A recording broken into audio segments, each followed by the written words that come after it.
샹젤리제 거리의 작은 향수 가게. 레베카 웨이즈.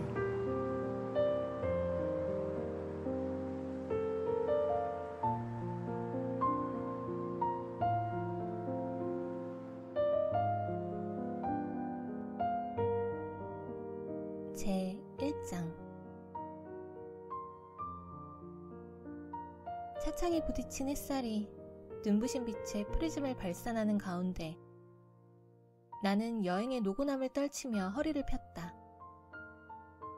택시가 샹젤리제 바로 옆에 아파트 입구에 천천히 멈추어 섰다. 나는 새로운 거처의 위용에 놀라서 눈을 휘둥그레 뜨고 철제 발코니에서부터 산들바람이 들어오도록 흰색 덧문을 열어놓은 창문을 감싼 정교한 석조 장식까지 바라보았다.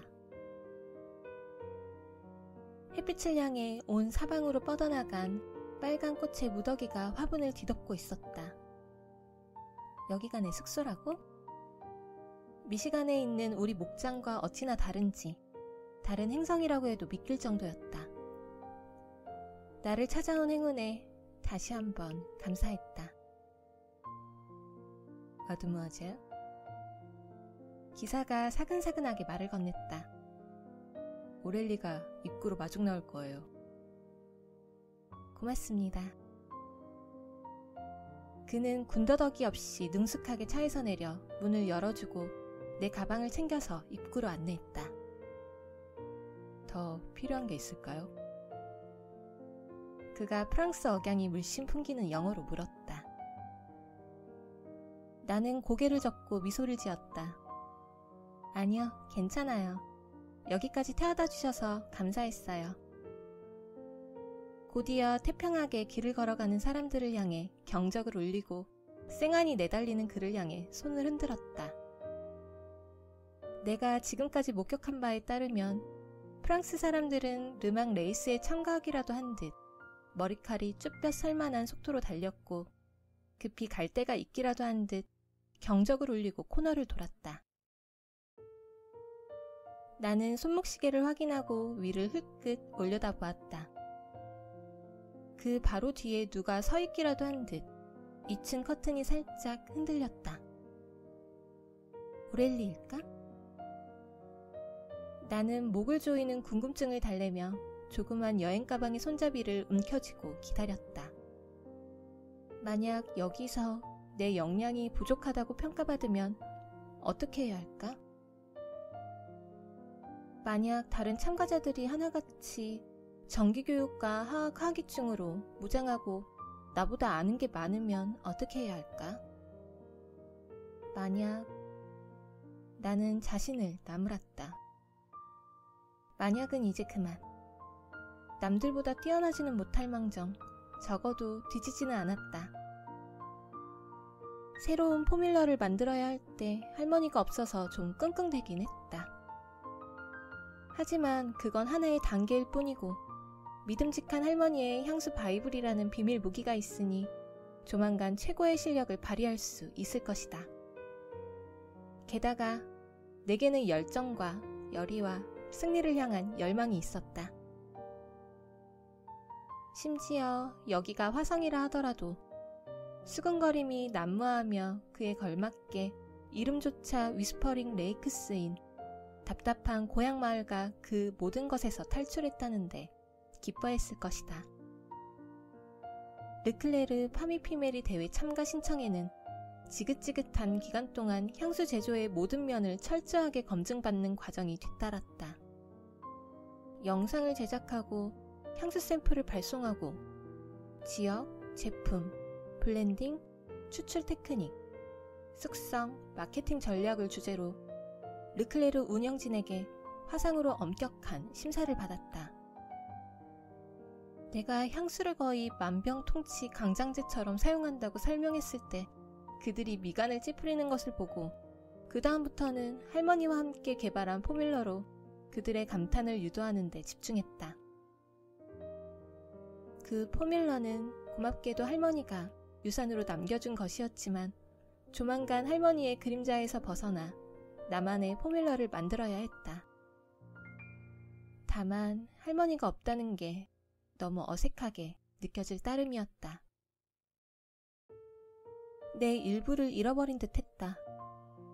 참가 신청의 최종 단계로 진입하기까지 몇 달이 걸렸다. 떨어질 거라고 생각한 적이 워낙 많았기 때문에 정작 연락을 받았을 때는 내게 그럴 만한 자격이 충분히 있는 것처럼 느껴졌다. 게다가 타이밍도 이보다 더 좋을 수가 없었다. 이야말로 조그만 고향 마을에서 벗어나 내 향수를 다음 단계로 발전시킬 기회였다. 우승하면 상금이 상당했고 향수 컬렉션을 만들 기회가 주어지기 때문에 파벌이 심하기로 악명이 높은 향수 업계에서 수많은 기회를 포착할 수 있었다. 그래서 나는 이렇게 세계에서 가장 낭만적인 도시에 입성했다.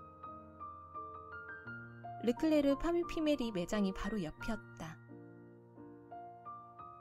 매장은 보이지 않았지만 여름 공기를 타고 흘러온 제스민, 삼나무, 프렌치 바닐라 향이 피리 부는 사나이처럼 나를 유혹했다. 코가 인도하는 대로 따라가고 싶은 유혹을 견딜 수 있을까? 한데에 어우러진 향이 나를 취하게 만들었고 좀 더 알아보고 싶은 욕구를 불러일으켰다. 그쪽을 흘끗 쳐다보며 망설이는 동안 얇은 실크 스카프가 저절로 풀려서 바람을 타고 너풀거리며 도로 저편으로 날아갔다. 나는 아무 생각 없이 연석 밖으로 발을 내디뎠다가 차 한 대가 바로 앞을 쌩하니 지나가는 바람에 인도의 대자로 넘어지고 말았다. 쿵! 하는 소리와 함께 착지한 순간 내 엉덩이와 자존심에 금이 갔다. 부들부들 떨며 숨을 들이마셨을 때 맞은편에 서 있는 잘생긴 낯선 남자가 내 눈에 들어왔다.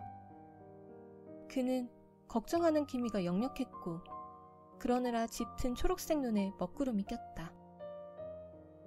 나는 화끈거리는 얼굴을 달래며 위기일발의 상황을 목격한 남자에게 사과하는 뜻에서 어깨를 으쓱해 보였다. 우리의 시선이 몇 분의 1초 동안 서로 엉켰다. 시간이 멈추었고 내 외로운 심장이 철렁 내려앉았다. 하지만 그 감정은 금세 굴욕감으로 바뀌었고 나는 눈을 감고 10까지 세며 두근거리는 심장을 달랬다.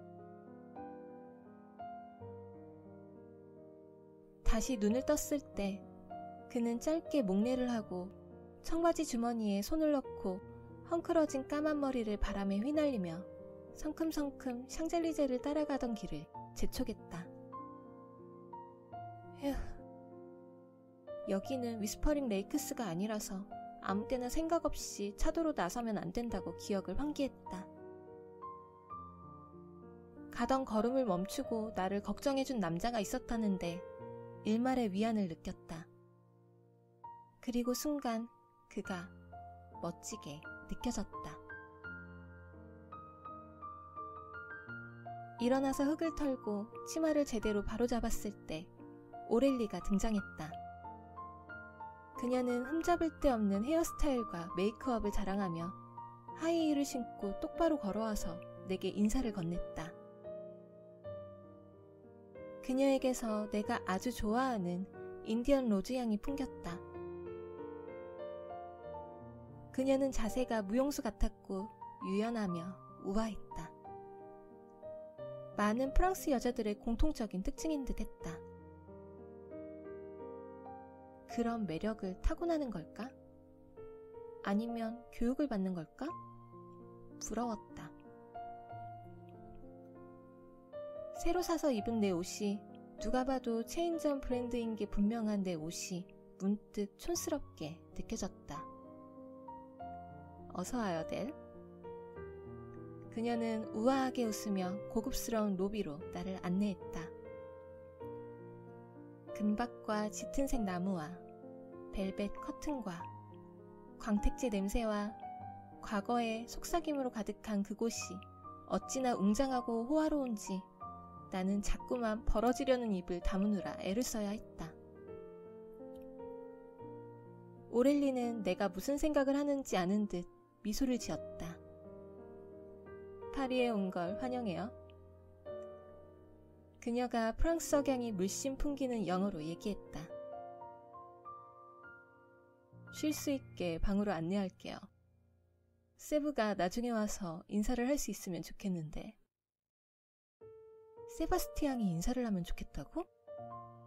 세바스티앙은 아버지의 사망 이후로 르클레르 파미피메리 사장으로 승진했고, 나는 대회 운영진과 수백 번 연락을 주고받은 끝에 이 대회에 참가할 수 있었지만 그와 직접 접촉한 적은 없었다. 솔직히 수수께끼 같은 이 남자를 만나보고 싶어서 몸이 근질거렸다. 그도 그럴 것이 그에 대해 알려진 정보가 거의 없었다. 인터넷으로 아무리 검색해도 소득이 없었다. 그분을 만나는 순간이 기대되네요. 나는 이렇게 얘기하는 순간 하품을 하고 말았다. 젠장. 이건 실례였고 할머니가 보았더라면 정색하며 나무랐을 것이다. 먼 길 오느라 피곤했나봐요. 오렐리가 미소를 지으며 얘기했다. 네. 나는 폭소를 터뜨렸다. 비행기 안에서 어떻게든 눈을 붙였어야 했는데 너무 원 없이 영화를 봤나봐요. 비행기 여행이 그렇게 재미있을 줄 누가 알았을까? 나는 조그만 봉지에 담긴 땅콩에서부터 플라스틱 잔에 따라주는 샴페인에 이르기까지 주는 족족 사양하지 않고 맛있게 먹었다. 지금은 너무 긴장돼서 흥분과 새로운 차원의 초조함 말고는 아무것도 느낄 수가 없었다. 매 순간을 즐기세요. 삶은 살아가기 위한 것이니까요. 프랑스 여자들은 진심으로 따뜻한 구석이 있었고 그녀는 내가 짐작했던 것과는 다르게 전혀 쌀쌀맞지 않았다.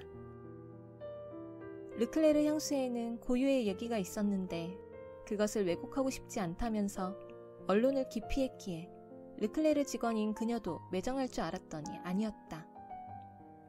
르클레르의 수장인 뱅상이 세상을 떠난 이후로 분위기가 달라졌다. 문을 열고 외부인을 들이다니 그 집안답지 않았다. 아들 겸 후계자인 세바스티앙은 향수업계에서 자기만의 발자취를 남기게 될까? 사세를 확장할까? 새로운 수석 조향사를 발굴하려고 은밀하게 대회를 개최하는 걸까?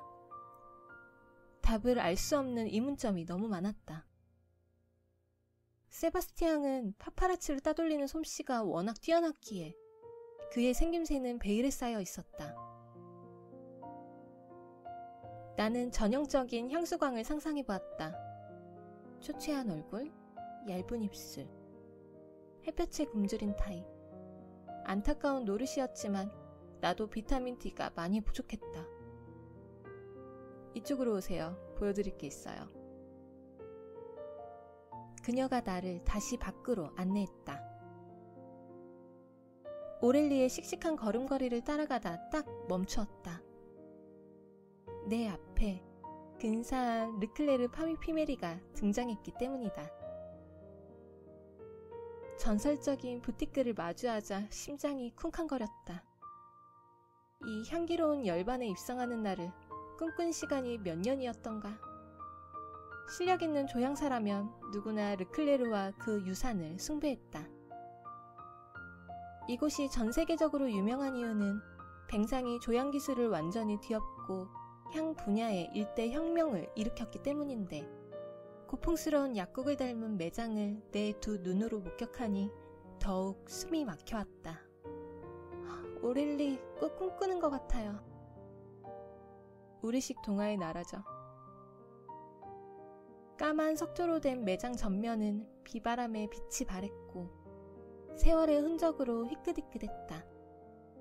주름 장식이 달렸고 암록색이 도는 파란색의 두툼한 벨벳 커튼이 창가를 우아하게 장식했다. 안에는 감청색의 고풍스러운 의자가 금색 진열장을 마주보고 근엄하게 놓여있었다. 우둘두툴하고 상처가 많은 수납장들이 벽을 따라 늘어섰고 그 안에 로션과 포션이 들어있었다. 정중앙의 무대에 거장 뱅상 르클레르의 거대한 흑백 사진이 걸려있었다. 따뜻한 눈빛과 비밀스러운 미소를 머금은 기인이었다. 향수들이 은은한 스포트라이트를 받고 반짝였다. 저마다 독특해서 어떤 병은 테두리에 금색의 우아한 구슬이 달려있었고 또 어떤 병에는 반짝이는 크리스탈 마개가 씌어져 있었다. 어떤 신비로운 향을 머금고 있을까? 안으로 들어가서 손목 안쪽에 보드라운 살에 하나씩 뿌려보고 싶은 걸 참느라 죽을 것만 같았다. 쇼윈도에서 간신히 몸을 뗐을 때 영국을 들었다 놨다 하는 빨간머리 가수와 똑같이 생긴 여자가 내 눈에 들어왔다. 트레이드 마크인 외설적인 웃음소리가 울려 퍼지자 그 가수가 맞는다는 걸 알 수 있었다. 소문에 따르자면 연예계의 거물들이 르클레르 향수를 애용했지만 이 집안 사람들은 유명한 고객들에 대해서 입도 뻥끗하지 않았다. 저 사람, 오늘도 예외가 아니라서 오렐리는 희미하게 미소를 지으며 한쪽 눈썹을 축혀 세울 뿐이었다. 오렐리는 쇼윈도 너머로 특별히 의미 있는 물건들을 손가락으로 가리켜 보았다. 분홍색의 예쁜 하이체어는 오래전에 세상을 떠난 왕자비가 뱅상에게 선물한 것이었고 그와 함께 선물한 앤티크 화장대는 손님들이 거울에 비친 자신의 모습을 감상하는 용도로 쓰였다. 왕자비는 밤늦게 이 매장을 찾아왔을까?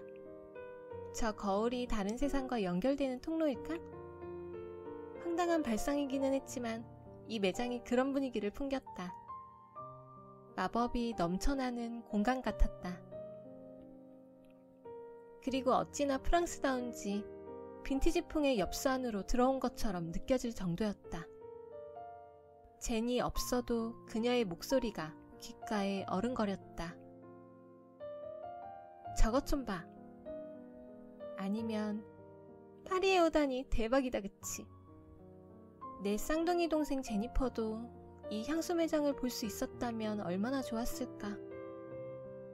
내 팔을 붙잡고 어린애처럼 이 모든 것에 소리를 질렀을 텐데.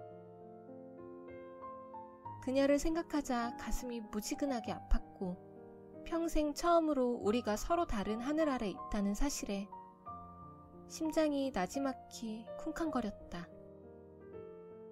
그녀는 나를 비추는 거울과도 같았고 내 말을 척척 받아 말문을 맺어주곤 했으며 모든 면에서 나와 똑같았지만 딱 하나, 향수에 대한 감각이 전혀 없었다. 나는 향수와 더불어 살고 숨쉬고 꿈꾸는 사람이었으니 믿기지 않는 일이었다. 그래도 함께 사업을 시작할 계획이었다. 그런데 우리가 그린 향수 부티크가, 우리의 제국이 우리를 미시간의 조그만 마을에서 성층권으로 날려보내줄 그 계획이 보류 상태였다. 그것도 무기한으로. 솔직히 그녀가 그런 식으로 나를 포기하다니 다시 생각해도 여전히 속이 쓰리다. 이렇게 될 줄은 꿈에도 몰랐다. 적어도 내가 알기로는 나랑 같은 걸 원해왔던 쌍둥이 동생이 그러다니. 하지만 나는 여기서 이렇게 새 출발과 다양한 상황을 앞두고 있었다. 나중에 매장을 좀 더 구석구석 둘러봐요.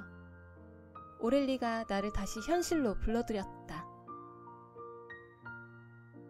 지금은 앞으로 한동안 지내게 될 집을 보여줄게요.